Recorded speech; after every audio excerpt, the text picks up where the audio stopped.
बिहार में कोविड मरीजों की संख्या एक बार फिर बढ़ने लगी है।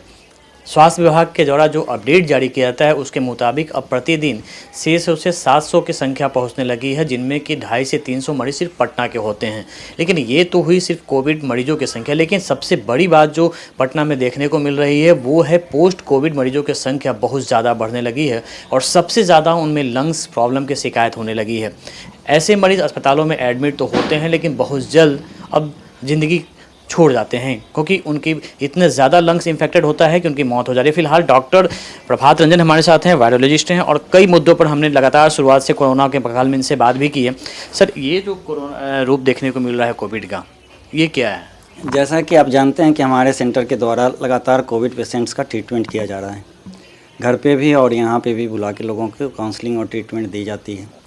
इधर 1-1.5 महीने से एक नया पैटर्न उभर के आया है कि बहुत सारे पेशेंट जो कि कोविड से इन्फेक्टेड हुए, RT-PCR पॉजिटिव हुए, शुरू में कहीं भी उनका इलाज चला और वो RT-PCR नेगेटिव हो गए बाद में। उसके बाद सडनली उनको डिफरेंट टाइप के सिम्टम्स आते हैं। किसी को बहुत ज़्यादा वीकनेस परसिस्ट करता है, किसी का कफ परसिस्ट करता है, किसी को सिर्फ हेडेक या बॉडी में पेन, कमर में पेन, इस तरह की समस्याएँ परसिस्ट करती हैं। जब उनके ब्लड टेस्ट किए जाते हैं तो इन्फ्लामेटरी मार्कर्स काफ़ी ज़्यादा होते हैं और उनकी जब HRCT लंग की जाती है तो उनका लंग का इन्वॉल्वमेंट 20 से लेके 50% के बीच में लंग में इन्फेक्शन, कोविड निमोनिया जो बोलते हैं हम लोग, वो परसिस्ट करता होता है। वो प्राइमरी इन्फेक्शन जिस समय ट्रीटमेंट हुआ उस समय शायद उनका इन्फेक्शन लंग को नहीं था, लेकिन धीरे धीरे लंग को वो खाते जाता है। ऐसे बहुत सारे पेशेंट को फिर हम लोग इंट्रावेनस थेरेपी दे के ट्रीटमेंट किए हैं। ये एक नया रूप है पोस्ट कोविड में और इससे लोगों को ज़्यादा सावधान रहने की ज़रूरत है। जैसा सिम्टम्स बताया, यदि किसी भी पेशेंट्स को ऐसे कोविड-19 के पेशेंट्स या सस्पेक्टेड पेशेंट जिनका RT-PCR इवन निगेटिव है, वो यदि फील करते हैं तो उनको तुरंत डॉक्टरी सलाह लेनी चाहिए और अपना जांच और HRCT लंग करवाना चाहिए। ये कोई पेशेंट कब समझेगा कि उसके साथ जो पोस्ट कोविड लक्षण आ रही है या फिर लंग्स इन्फेक्टेड, ये कब महसूस होगा उसे?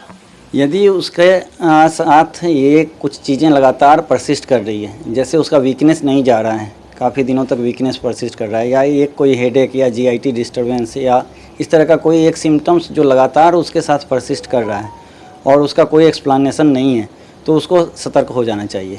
आम आदमी को भी सतर्क हो जाना चाहिए कि वो पोस्ट कोविड एरा में रह रहा है और पोस्ट कोविड उसके घर में या उसको हुआ है, तो ऐसे व्यक्ति को तुरंत अपना ब्लड टेस्ट और HRCT लंग करवाना चाहिए। अब जिस तरीके की कोरोना वायरस की बात करें जो ब्रिटेन में है, अमेरिका में देखने को मिल रहा है, उससे इंडिया को कितना सचेत रहने की ज़रूरत है और किस तरीके से उस पर रोक लगेगी? नहीं, ये न्यू म्यूटेशन या ओल्ड म्यूटेशन ये बात करना बेकार है, क्योंकि जो भी RNA वायरस होते हैं, वायरस में ऐसे भी DNA वायरस में भी म्यूटेशंस होते रहते हैं, लेकिन RNA वायरस में ज़्यादा म्यूटेशन होता है। उसको म्यूटेशन रेट्स बोलते हैं, जो कि पर न्यूक्लियोटाइड कैलकुलेट होता है या पर सेल इन्फेक्टिविटी के आधार पे कैलकुलेट किया जाता है। जितना बड़ा साइज होता है वायरस का, RNA वायरस का, वो स्टेबल होता है, उसमें म्यूटेशंस कम होते हैं। छोटे वायरस जो होते हैं, जो छोटे साइज़ के होते हैं, माइक्रोस, और उनका जीनोम छोटा होता है, उनमें ज़्यादा फ्रीक्वेंसी होती है म्यूटेशन की।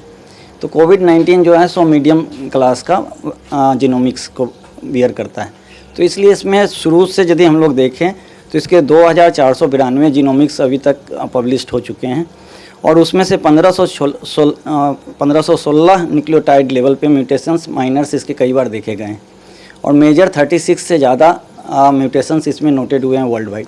प्रॉब्लम क्या है कि जीनोमिक्स टेस्टिंग जो है सो पैन वर्ल्ड बहुत कम है। UK और USA और कुछ एक कंट्रियों में जीनोमिक ज़्यादा टेस्टिंग होती है मास स्क्रीनिंग के दरमियान, लेकिन हमारे इंडिया या इंडियन सब कॉन्टिनेंट में ये बहुत लो लेवल पे है। जैसे आप ध्यान से देखेंगे तो पिक्स पूरे वर्ल्ड में जो 10 कंट्री में आई है वो सितंबर के बाद आई है। अक्टूबर से उनका रेंज, जैसे UK का ही हम यदि डाटा लें तो UK में पर वीक 7 डे का कैलकुलेट करें तो डेथ अक्टूबर के फर्स्ट वीक में 100 से 500 के रेंज में था। वो बढ़ते बढ़ते अभी आपका डेथ 500 के रेंज में पहुंच गया, 100 से बढ़ के। वैसे ही उनके केस के नंबर 8000 के आसपास थे अक्टूबर फर्स्ट वीक में और अभी 30,000 प्लस में चले गए हैं। ऐसे ही USA और जर्मनी, ब्राज़ील जितने कंट्री हैं, तो मोस्ट लाइकली जो ये म्यूटेशन एक उनका सतत प्रक्रिया है वायरस का, जो कि आदमी के शरीर के अंदर ही होता है। जब आप उसको ट्रीट कर रहे हैं तो उससे बचने के लिए वो म्यूटेट होगा। आदमी की यदि इम्यूनिटी कम, पेशेंट की इम्यूनिटी कम है तो वो अपने को ज़्यादा प्रोलिफरेट करेगा तो ज़्यादा म्यूटेशन की संभावना होगी। तो पूरे वर्ल्ड में ये म्यूटेशन लगातार हो रहा है और हम लोग जो टेस्टिंग की मेथड रखे हैं, जो RT-PCR में सिर्फ 3 ही जीन को देखते हैं, और लास्ट 1.5-2 महीने में बहुत सारे ऐसे पेशेंट्स मिले हैं जिनके कि तीनों जीन पॉजिटिव नहीं मिले हैं। किसी के सिर्फ 1 जीन पॉजिटिव मिले, किसी के सिर्फ 2 जीन मिले। इसका मतलब कि उनमें म्यूटेशन यहाँ भी हमारे सब कॉन्टिनेंट में काफ़ी ज़्यादा हो रही है। दिल्ली में जो केसेस अभी आपके लास्ट 2 महीने में बढ़े थे, यदि उन सारे पॉजिटिव सैंपल्स का जीनोमिक्स स्टडी किया जाए तो डिफरेंट टाइप के स्ट्रेन यहाँ भी दिखेंगे। सो ये एक नॉर्मल फिनोमेना है किसी भी इस तरह के कोविड-19 या RNA वायरस के साथ। इसको बहुत पैनिकी में लेने की ज़रूरत नहीं है। जितनी सावधानियां हम लोग बरत रहे हैं पहले से, उसी सावधानियों से काम चल सकता है। और ख़ास के इंडिया के लिए जो नेक्स्ट 2-3 महीने वो बहुत इंपॉर्टेंट हैं। आप टैपर कर रहे हैं अपने केस नंबर्स में, और यदि आप स्ट्रिक्टली लॉ को नहीं फॉलो करेंगे, फेस मास्क और अदर चीज़ों को, तो ये बाउंस बैक का चांस बना रहेगा। बिल्कुल, हमारे साथ ही डॉक्टर प्रभात रंजन जो साफ तौर पे हमें बता रहे हैं किस तरीके से पोस्ट कोविड लक्षणों की पहचान कर हम उसका ट्रीटमेंट करा सकते हैं, क्योंकि सिर्फ कुछ लक्षण ऐसे हैं जिन्हें इग्नोर नहीं कर सकते हैं। सिर्फ रैपिड टेस्ट की जो रिपोर्ट निगेटिव आने से निश्चिंत होने की ज़रूरत नहीं है, क्योंकि ये हो सकता है कि आपके लंग्स को इन्फेक्टेड कर दो। दूसरी सबसे बड़ी बात इन्होंने बताया कि किस तरीके से जो नए स्प्रेड हो रहे हैं उससे बचने की ज़रूरत है। कैमरामैन सनी के साथ अमिताभ ओझा, पटना न्यूज़ 24। नमस्कार, मैं हूं मानक गुप्ता। अगर आपको हमारा ये वीडियो पसंद आया हो तो इसे लाइक और शेयर जरूर करें, और हाँ, हमें सब्सक्राइब और फॉलो करना ना भूलें ताकि आप देश और दुनिया की कोई खबर मिस ना करें। तो जुड़े रहिए हमारे साथ और देखते रहिए न्यूज़ 24।